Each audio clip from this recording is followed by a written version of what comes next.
नमस्कार। IND special 22 में field और 23 की फील्डिंग में आप सभी का बहुत स्वागत है। मैं हूं विवेक पांडे आपके साथ और आज हम चर्चा करने जा रहे हैं किस तरह से तमाम मंत्रियों को जिम्मेदारी सौंपी गई है इस मिशन मॉनिटरिंग की। इस पर हम चर्चा करेंगे। मिशन 2023 की तैयारी है जिसमें दोनों ही दल जुड़े हुए हैं। भारतीय जनता पार्टी की ओर से अगर हम बात करें तो मंत्रियों की ड्यूटी भी तय की गई है ताकि मंत्री मैदान में भी जाएं और साथ ही साथ ये भी चेक करें कि सरकार की योजनाएं किस तरह से जमीन तक पहुंच रही हैं और आखिर क्रियान्वयन कैसे हो रहा है। जाहिर सी बात है, मंत्री जाएंगे तो महकमे की भी जानकारी लेंगे, कार्यकर्ताओं से भी रूबरू होंगे और यह भी देखेंगे कि किस तरह से कार्यकर्ता 2023 की तैयारी कर रहे हैं और साथ ही साथ शासन की योजनाओं का क्रियान्वयन किस तरह से हो रहा है। तो अगर हम बात करें तो दो मंत्रियों की टीम जिलों में नियमित दौरा करेगी। जी हां, नियमित दौरा होगा। मंत्रियों की टीम जिलों में विकास कार्यों की समीक्षा करेगी, जन कल्याण की योजनाओं की भी मॉनिटरिंग ये नेता करेंगे, विकास कार्यों की जमीनी हकीकत देखेंगे। इसके साथ ही साथ फीडबैक के आधार पर आगामी कार्य योजना भी बनाएंगे और जिलों में प्रबुद्ध जन और पार्टी कार्यकर्ताओं के साथ सम्मेलन भी करेंगे। जन समस्याओं के निराकरण के लिए गरीब बस्तियों में जनसंपर्क और संवाद भी करेंगे। तो क्या कुछ जिम्मेदारी होगी और किस तरह से क्रियान्वयन करेंगे तमाम मंत्री जमीन पर जाकर, ये भी सुनेंगे और साथ ही साथ क्या कुछ कह रहे हैं विपक्ष के नेता सरकार के मंत्रियों के इस मेगा प्लान पर, वो भी सुनवाते हैं आपको क्रमबद्ध।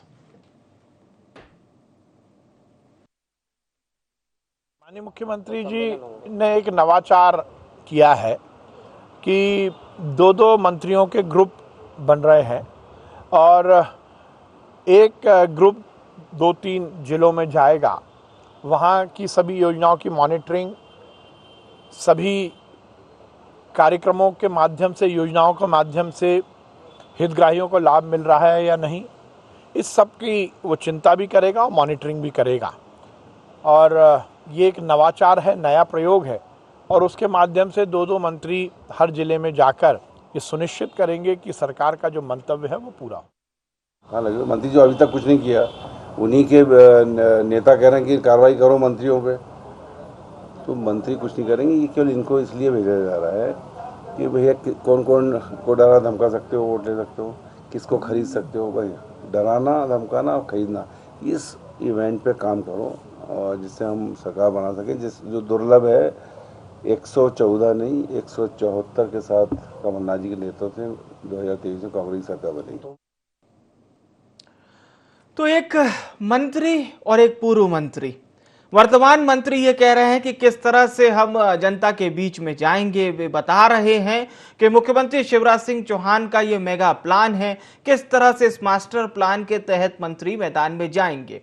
पूर्व मंत्री हैं पीसी शर्मा, काफी अहम विभाग के मंत्री रह चुके हैं। वो ये कह रहे हैं कि अब की बार हम 114 के साथ नहीं आएंगे, 174 के साथ आएंगे और मंत्रियों पर भी तंज कस रहे हैं। ये कह रहे हैं कि अगर मंत्रियों ने काम अच्छे से किया होता तो इस तरह से जमीन में जाने की जरूरत नहीं पड़ती और सवाल भी कर रहे हैं कि काम कौन सा किया है और किस तरह से आप जाएंगे। चेतन सिंह जी हमारे साथ जुड़ चुके हैं, भारतीय जनता पार्टी के नेता हैं, उनसे हम जानते हैं क्या कुछ प्लान में शामिल है। चेतन जी, बहुत स्वागत है।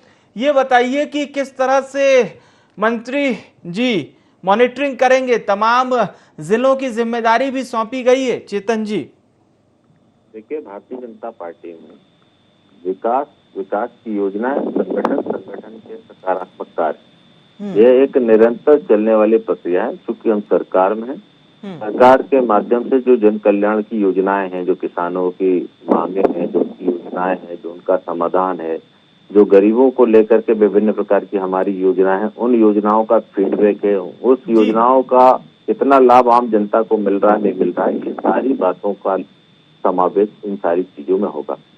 समाज के हर व्यक्ति तक भारतीय जनता पार्टी का संगठन जाएगा, सरकार का फीडबैक आएगा, सरकार की योजनाओं का क्रियान्वयन हो रहा है, नहीं हो रहा है। अगर सरकार को लेकर के, अगर सरकार के अधिकारियों कर्मचारियों को लेकर भी कहीं कोई राजी नाराजी है, तो वो सारा फीडबैक भी कार्यकर्ताओं के माध्यम से आएगा। और जहां तक आप मंत्रियों की बात कर रहे हैं, भारतीय जनता पार्टी एक संगठन आधारित कार्यदल करने वाला काम करता है। संगठन के आधार पर ही हमारी सारी संरचनाएं हैं। मंत्रियों को माननीय मुख्यमंत्री जी ने निर्देश दिए हैं, वे अपने अपने प्रभार के जिलों में जाएं वहां पर देखें सरकार की योजनाओं का क्या हाल है। सरकार की योजनाएं सुलभ रूप से आम लोगों तक पहुंच भी रही है कि नहीं पहुंच रही, कोई परेशानी है तो क्यों परेशानी है, सरकार के कामों में रफ्तार है नहीं है। अभी बाढ़ को लेकर भी माननीय मुख्यमंत्री जी ने सारे मंत्रियों को, विधायकों को, सांसदों को कहा अपने अपने क्षेत्र में जाइए, देखिए राहत कार्य ठीक प्रकार से चल रहा है कि नहीं चल रहा है, उस राहत कार्य का लाभ लोगों को मिल रहा है कि नहीं मिल रहा है, सरकार की जो योजना है वे आम आदमी तक पहुंच रही है कि नहीं पहुंच रही। ये एक रूटीन प्रक्रिया है, लेकिन ये आज का विषय नहीं है कि हमको चुनाव आ रहा है या चुनाव की तैयारी की दृष्टि कर रहे हैं। माननीय मुख्यमंत्री जी हर 3 से 6 महीने में विधायक दल की बैठक जब लेते हैं, निश्चित रूप से सारी बातों का समावेश करते हुए करते हैं। भारतीय जनता पार्टी के माननीय एसएसपी प्रदेश अध्यक्ष बीडी शर्मा जी लगातार निरंतर वे संपर्क में खुद तो रहते हैं और स्वयं भी सारे क्षेत्र में दौरे करते हैं। संगठन का सारा फीडबैक भारतीय जनता पार्टी की जो हमारी अपनी परंपरा है संगठन महामंत्री के माध्यम से, वे भी लगातार प्रवास करते हैं। तो संगठन सुचारू रूप से काम करे, संगठन की जो एक हर तक पहुंच है, जो पार्टी का एक अपना एजेंडा है कि पार्टी का विस्तार निरंतर होते रहना चाहिए, तो उस एजेंडे पर चलकर भारतीय जनता पार्टी के कार्यकर्ता काम कर रहे हैं। और अभी इस नगरीय निकाय के चुनाव में जिन जिलों की परफॉर्मेंस ठीक नहीं आई, वहां भी संगठन के कार्य की समीक्षा माननीय प्रदेश अध्यक्ष जी कर रहे हैं। मुझे लगता है कि उस समीक्षा के आधार पर आने वाले समय में भारतीय जनता पार्टी के आदरणीय प्रदेश अध्यक्ष जी उस पर भी कोई नया फैसला कर सकते, कोई बड़ा निर्णय भी कर सकते। जी चेतन जी हमारे साथ आप बने रहिएगा। वरिष्ठ पत्रकार देवदत्त दुबे जी भी हमारे साथ जुड़ चुके हैं। देवदत्त दुबे जी, अगर हम जैसा कि चेतन जी कह रहे हैं कि ये एक सतत प्रक्रिया है, इसलिए नहीं कि साल 2023 में चुनाव है, समय समय पर भारतीय जनता पार्टी अपने नेताओं को और जो लोग मंत्री के पद पर हैं उनको जिम्मेदारियां सौंपती रहती हैं, जिसमें जनता के बीच जाना होता है, सरकारी योजनाओं का किस तरह से लोगों तक क्रियान्वयन हो रहा है, ये तमाम जानकारियां भी जुटानी होती है। देवदत्त दुबे जी। जी, ये बात सही है कि राजनीतिक दलों को लगातार फीडबैक भी लेना होता है और जहाँ जो गड़बड़ होती है उसको सुधारने के लिए अपने नेताओं को फ्रंट लाइन के जो होते हैं उनको भेजना होता है। तो मंत्री चूंकि जब जाएगा तो लोगों से मिलेगा तो उनकी समस्याएं भी यदि मिलती हैं तो उनको हल करेगा। जी। हाल ही में जो पंचायती राज और नगरीय निकाय के चुनाव हुए हैं और जिस तरह का मुकाबला हुआ है, भाजपा सभी 16 नगर निगमों पर थी, उसमें से 7 उसके हाथ से चली गई, तो उसके बाद निश्चित रूप से पार्टी ने इस पर चिंतन किया और अब गंभीरता से और तेजी से काम कर रहे हैं, क्योंकि 2023 की तैयारियों में दोनों ही दल जुटे हुए हैं। ना भाजपा 2018 की तरह कोई रिस्क लेना चाहती है और ना कांग्रेस अपनी उम्मीद छोड़ रही है। इसी कारण ये सब कवायद हो रही है। और अभी जो 17 सितंबर को प्रधानमंत्री नरेंद्र मोदी का जन्मदिन है, उस दिन से भाजपा पंचायत और वार्ड स्तर पर शिविर भी लगा रही है और जो उनकी योजनाएं हैं विभिन्न जन कल्याणकारी, उनमें जो पात्र यदि कोई रह गए तो उनको जोड़ेगी। और कांग्रेस 2 अक्टूबर को गांधी जयंती से गांव-गांव में गांधी चौपाल लगा रही है। तो जनता के बीच पहुंचने के लिए भाजपा जहां मोदी का सहारा ले रही, वही कांग्रेस गांधी का। ये सब कवायद चलती रहेगी, नेताओं को जिम्मेदारियां दी जाएंगी, बूथ मजबूत किया जाएगा और जनता के बीच माहौल बनाया जाएगा, क्योंकि 2023 करो या मरो की स्थिति में है। तो इस कारण अभी से समय से पहले अभी 1 साल 2-3 महीने हैं, सबसे तैयारियां शुरू हो गई। बिल्कुल बिल्कुल, आपने बिल्कुल सही बात कही देवदत्त जी कि दोनों पार्टियां अपने अपने ओर से मैदान में तैयारियां कर रही हैं और जा भी रही हैं जनता के बीच में, दोनों पार्टियां कांग्रेस और बीजेपी। देवदत्त जी, लेकिन 2023 के चुनाव को आप किस तरह से देखते हैं? क्योंकि साल 2023 के चुनाव से पहले भारतीय जनता पार्टी और कांग्रेस दोनों की अगर हम बात करें देश में, तो गुजरात और हिमाचल प्रदेश, जिसमें गुजरात का चुनाव भी अहम बताया जा रहा है, तो क्या मानते हैं आप कि इसके रिजल्ट के बाद से कुछ समीकरण चेंज होंगे, खासतौर से मध्य प्रदेश, छत्तीसगढ़ और राजस्थान, क्योंकि ये तीनों राज्यों में एक साथ ही चुनाव होते हैं? बिल्कुल, पिछली 2018 में ये तीनों राज्य जो भाजपा के हाथ से चले गए थे जी, और छत्तीसगढ़ और राजस्थान में अभी भी कांग्रेस की सरकार है। भाजपा में सिंधिया के सहारे वापसी कर ली थी पार्टी ने। तो जी। हवा तो बनती है कहीं भी चुनाव होते, जैसे ही बिहार का घटनाक्रम हुआ कुछ उससे माहौल को वो लगा। और अभी जब गुजरात में और हिमाचल प्रदेश और भी 2-3 राज्यों में जो चुनाव होंगे उसका असर 3 राज्यों में जरूर पड़ेगा, क्योंकि एक माहौल तो बना है, इसलिए तो राजनीतिक दल अपना माहौल बनाते हैं। लेकिन राष्ट्रीय स्तर पर जिस तरह से अभी भी मोदी के खिलाफ चुनौती नहीं है, उस कारण भाजपा मोदी को आगे रखकर अब चुनाव लड़ेगी। शायद पार्टी में एक तरह का ये निर्णय हो चुका है कि प्रदेशों में सामूहिक नेतृत्व रहेगा जी और मोदी को आके करके चुनाव लड़ा जाएगा। जी क्योंकि मुख्यमंत्री और वो सब अलग अलग राज्यों में अलग बिल्कुल अलग कहाँ बिल्कुल। और देवदत्त जी, अंदर खाने से एक रिपोर्ट ये भी आई है कि अगर हम भारतीय जनता पार्टी के किसी भी मुख्यमंत्री की लोकप्रियता की बात करें तो वो 25% को पार नहीं करती है, लेकिन जैसे ही प्रधानमंत्री नरेंद्र मोदी को लाते हैं तो 75% पार होती है। 2 से 4 दिनों से ये रिपोर्ट बड़ी चर्चा में है। मैं आपके पास लौटूंगा दुबे साहब। हमारे साथ जितेंद्र मिश्रा जी भी जुड़ चुके हैं, आप प्रवक्ता हैं मध्य प्रदेश कांग्रेस के। बहुत स्वागत है जितेंद्र जी आपका कार्यक्रम में। चेतन सिंह साहब भी लगातार हमारे साथ बने हुए हैं। जितेंद्र मिश्रा जी, भारतीय जनता पार्टी की ओर से मंत्री मैदान में जा रहे हैं कार्यकर्ताओं से, और साथ ही साथ सरकारी तंत्र से भी रूबरू होंगे, फीडबैक भी लेंगे। कांग्रेस की क्या कुछ योजना है सर? कांग्रेस किस तरह से तैयारियां कर रही है? जितेंद्र जी, मंत्री चुनाव आ रहे हैं इसलिए जा रहे हैं। अभी आपने देखा स्थानीय निकाय और ग्रामीण क्षेत्र के चुनाव थे जिसमें भी मंत्रियों ने लगातार उपस्थिति दर्ज की। बाकी समय कहाँ रहते हैं? सवाल इस बात का उठता है। इस प्रदेश की जनता ये जानना चाहती है कि आप बाकी समय कहाँ हैं, और यही सवाल हमने उठाया था जब ये 4 उपचुनाव हुए थे। आपने देखा कि महंगाई की बात हो, बेरोजगारी की बात हो, जब भारतीय जनता पार्टी की सरकार और कार्यकर्ता जवाब नहीं दे पा रहे थे, तब जाकर के आपने देखा इन 4 उपचुनावों में एक पर रायगांव पे भारतीय जनता पार्टी सरकार में रहते हुए चुनाव हार गई। आपने देखा कि दमोह में सरकार ने पैसे का उपयोग करने की प्रयास किया, फिर भी चुनाव हार गई। आप देखें जोबट में भारतीय जनता पार्टी के इन्हीं मंत्रियों ने बहुत तलाशा, कोई उम्मीदवार नहीं मिला इन्हें। आप देखिए पृथ्वीपुर में इन्हें समाजवादी पार्टी के उम्मीदवार को अपने साथ लाना पड़ा। तो ये भारतीय जनता पार्टी की हकीकत है। हम लगातार माहौल बना रहे थे सरकार के खिलाफ, और आपने देखा कि 2018 में उसी वजह से सरकार बनी। 15 महीने के कार्यकाल को लोगों ने देखा, और ये 4 उपचुनाव जिनका मैंने जिक्र किया, भारतीय जनता पार्टी पराजित हुई। इसके बाद हमने घर घर चलो अभियान के माध्यम से घर घर जाकर के भारतीय जनता पार्टी की कमियां और अपनी 15 महीने की सरकार की उपलब्धियों पे चर्चा की। जनता को समझ में आया, और आपने देखा 16 में से 7 नगर निगमों में भारतीय जनता पार्टी हार गई।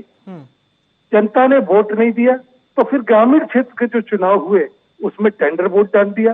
पुलिस प्रशासन का सहयोग लेकर के ग्रामीण क्षेत्रों में आपने देखा किस तरीके से टेंडर वोट के माध्यम से वोटरों को वोट नहीं डालने दिया गया भारतीय जनता पार्टी की सरकार ने। 23 में भी हम लगातार जन जागरण कर रहे हैं, हम पदयात्रा कर रहे हैं। कश्मीर से लेकर के कन्याकुमारी तक जो पदयात्रा है उसमें बहुत बड़ा हिस्सा मध्य प्रदेश का भी है। मध्य प्रदेश में भी हमारे राष्ट्रीय अध्यक्ष उपाध्यक्ष रहेंगे जी। और आप ये देखेंगे कि 23 में भारतीय जनता पार्टी के खिलाफ जो माहौल बना है उसमें हम फिर सरकार बनाएंगे। जी, तो मतलब 17-18 वाली परिस्थितियां आपको 22-23 में नजर आ रही हैं, ऐसा जितेंद्र जी? ये आपको भी नजर आना चाहिए। आप देखिए महंगाई के क्या हाल है। आज घर चलाना मुश्किल है, चूल्हा जलाना मुश्किल हो रहा है, इतनी महंगाई का। बेरोजगारी का हाल आपको मालूम है, हर नौजवान घर बैठा हुआ है। कहाँ 2 करोड़ लोगों को रोजगार की बात की थी, नौकरियों की बात की थी। कहाँ 19 लाख नौकरियों के पद खत्म हो गए। 19 लाख लोग जो नौकरी कर रहे थे वो घर बैठ गए। तो ये सरकार की उपलब्धियां अगर कही जाएंगी तो निश्चित तौर पर इसके खिलाफ परिणाम जाएगा। आप ये देखिए काला धन वापस लाने का कह रहे थे, काला धन दुगना और तिगुना बढ़ गया है। कौन सी बात पर सरकार को वोट मिलना चाहिए, मुझे समझ नहीं आ रहा। चेतन सिंह जी आपने देखा 30 लाख करोड़ उद्योगपति मित्रों का कर्जा माफ कर दिया गया, लेकिन किसान की कर्ज माफी पर ध्यान नहीं दिया गया। ये सरकार के कारनामे इसे ले डूबेंगे। जी, जितेंद्र जी आप हमारे साथ बने रहिएगा। चेतन सिंह साहब लगातार हमारे साथ बने हुए हैं। चेतन जी, जितेंद्र जी का ये कहना है कि जहां पर आपके सरकार के मंत्री गए थे, बड़ा एरिया आप लोग हारे थे। फिर उन्होंने कई उपचुनावों का भी जिक्र किया जहां पर भारतीय जनता पार्टी ने मेहनत की लेकिन जीत कांग्रेस को मिली। जितेंद्र जी, बड़ी विडंबना है कांग्रेस के सारे नेताओं की। वो अपना विजन कुछ नहीं रखते, उनका अपना विजन क्या है कभी उस पर फोकस नहीं करते। अरे भारत जोड़ने की बात कर रहे हो, कांग्रेस टूटती जा रही है। आप लोगों को जोड़ने की बात कर रहे हो, आपका कार्यकर्ता टूट करके घर बैठता जा रहा है। आप हमारा चिंतन तो बहुत करते हो, अरे कभी अपने अंतर मन से अपना भी चिंतन कर लो। अपना कब करोगे?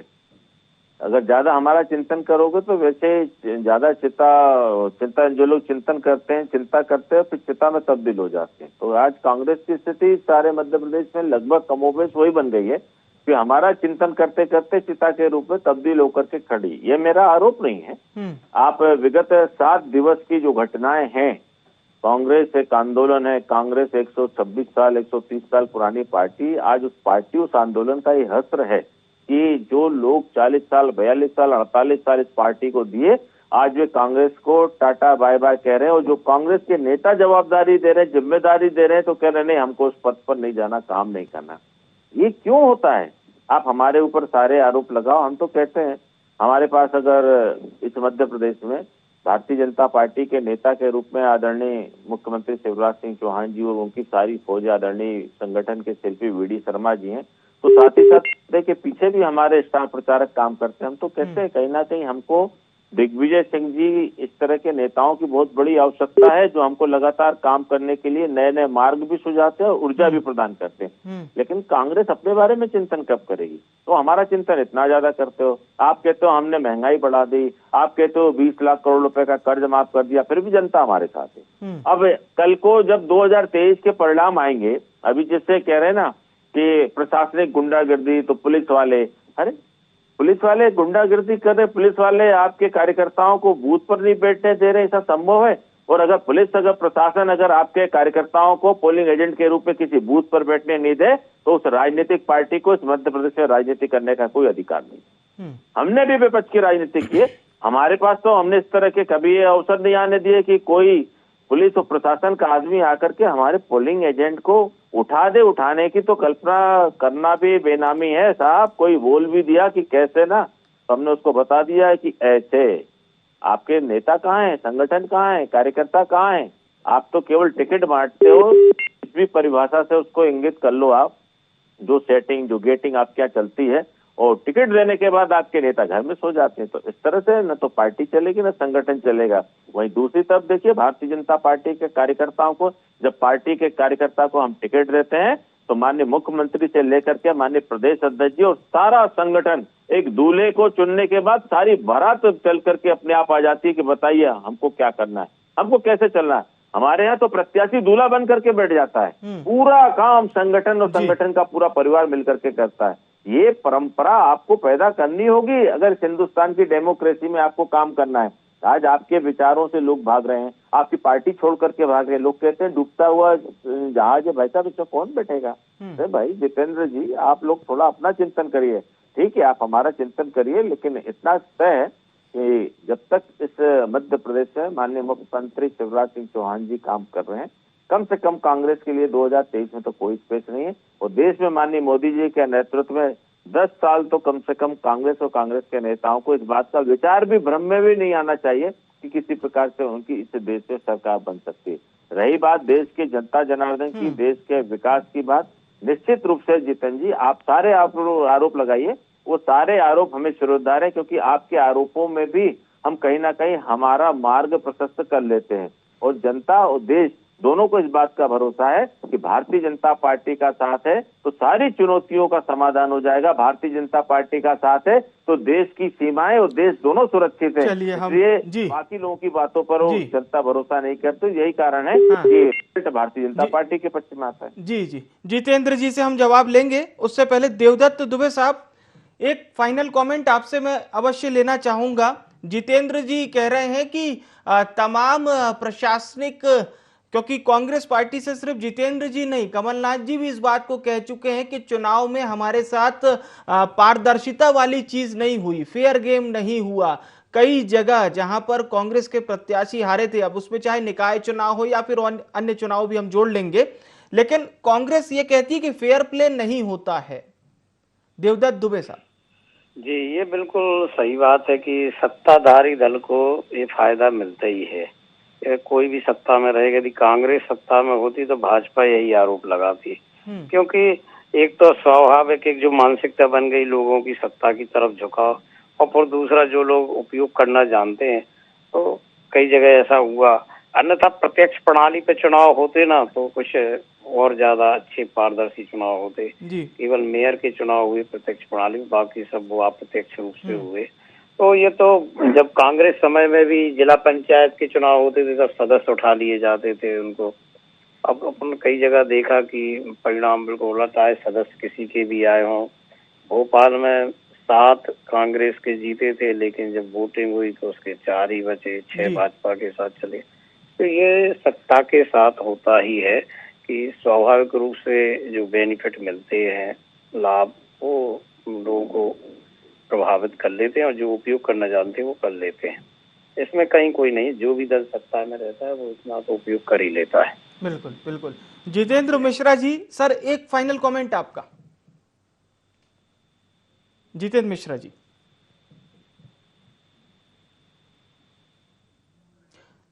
जितेंद्र मिश्रा जी, अगर आप मेरी आवाज सुन पा रहे हैं सर। चलिए मैं चेतन जी से एक फाइनल कमेंट ले लेता हूं।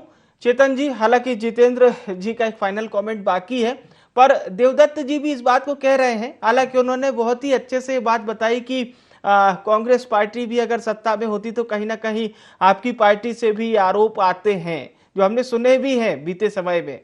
देखिए चेतन जी, सत्ता के गुण भी हैं और दुर्गुण भी हैं। सत्ता में होने के कारण एंटी इनकम्बेंसी भी होती है, तो सत्ता में होने के कारण जो उन्होंने भी इशारा किया कि कांग्रेस के समय में भी सरकारें करती थी, तो कांग्रेस की जहां जहां सरकारें हैं निश्चित रूप से कांग्रेस इस प्रकार का डेमोक्रेसी में प्रयोग करती रहती है। इसे 1998 के चुनाव में जब दिग्विजय सिंह जी मुख्यमंत्री थे, उस कार्यकाल में निश्चित रूप से जिस प्रकार से हर विधानसभा से 25,000, 30,000, 40,000, 50,000 वोटों को काट करके उनको रातों रात शिफ्ट कर दिया गया या सूची से डिलीट किया गया, तो 98 की सरकार कांग्रेस की उसी की देन थी। लेकिन भारतीय जनता पार्टी लोकतंत्र में प्रजातंत्र का महत्व समझती है, इसलिए हमने इस प्रकार के किसी भी कृत्य को हम चिमटे से छूना भी उसको पाप के बराबर समझते हैं। इसलिए हमारी तरफ से आप श्योर रहिए कि भारतीय जनता पार्टी किसी भी प्रकार के जनादेश में गड़बड़ी करेगी। हम जब भी रहें, सरकार में रहें या विपक्ष में रहें, हम जनादेश को सम्मान के साथ स्वीकार करेंगे। चलिए बिल्कुल, और ऐसा ही होना भी चाहिए चेतन जी, बहुत ईमानदारी से और बहुत ही बिल्कुल आपने जो सत्य बात कही है उसका स्वागत भी होना चाहिए। बहुत बहुत धन्यवाद चेतन जी हमारे साथ जुड़ने के लिए। देवदत्त दुबे साहब, आपका भी बहुत बहुत धन्यवाद। जितेंद्र मिश्रा जी, आप भी हमारे साथ जुड़े। 22 में फील्ड और 23 की फील्डिंग पर हम चर्चा कर रहे थे। यह मिशन मॉनिटरिंग है, और मिशन मॉनिटरिंग इतना आसान नहीं होता है। भले ही मंत्रियों के साथ उनका अमला मौजूद हो, मैदान में प्रशासन मौजूद हो, कार्यकर्ता मौजूद हो, लेकिन जो दिल में होता है वो जब जुबान पे आता है, और जाहिर सी बात है ये सब जानकारियां मैदान में पहुंच के ही मिलती हैं, क्योंकि मंत्री जब मैदान में जाते हैं तो जनता की अपेक्षाएं बहुत बढ़ जाती हैं। भले ही जनता को पता हो कि आपका कार्यकाल 5 महीने का है या 6 महीने ही बचे हैं, लेकिन जनता को विश्वास भी होता है और उम्मीदें बहुत बढ़ जाती हैं। जाहिर सी बात है ये उम्मीदें कार्यकर्ताओं की भी बढ़ती हैं, अपने नेता के प्रति भी और अपने मंत्री के प्रति भी।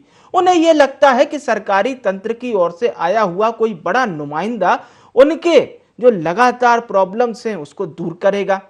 ग्रामीण क्षेत्र में भी जनता इसी तरह से अपने नेता पर विश्वास करती है, और चुनाव की धुरी पर ये तमाम नेतृत्व करने वाले नेताओं के दौरे बड़े अहम साबित होते हैं, क्योंकि जब वोट मांगने नेता जनता के बीच में जाते हैं तो जनता यही गिनती है कि इस चुनाव से पहले आप हमारे बीच में कितनी बार आए, हमारी जन समस्याओं का आपने कितनी बार निराकरण किया कि हम आपको वोट दें। तब नेता बताते हैं कि हम इतनी बार आपके बीच में आए थे। लेकिन बड़ा सवाल ये कि ये तमाम तैयारियां 2023 में भारतीय जनता पार्टी के लिए कितना बड़ा वरदान साबित होंगी, ये तो वक्त ही बताएगा। फिलहाल के लिए इस खास पेशकश में इतना ही। मुझे यानी विवेक को दीजिए इजाजत। नमस्कार।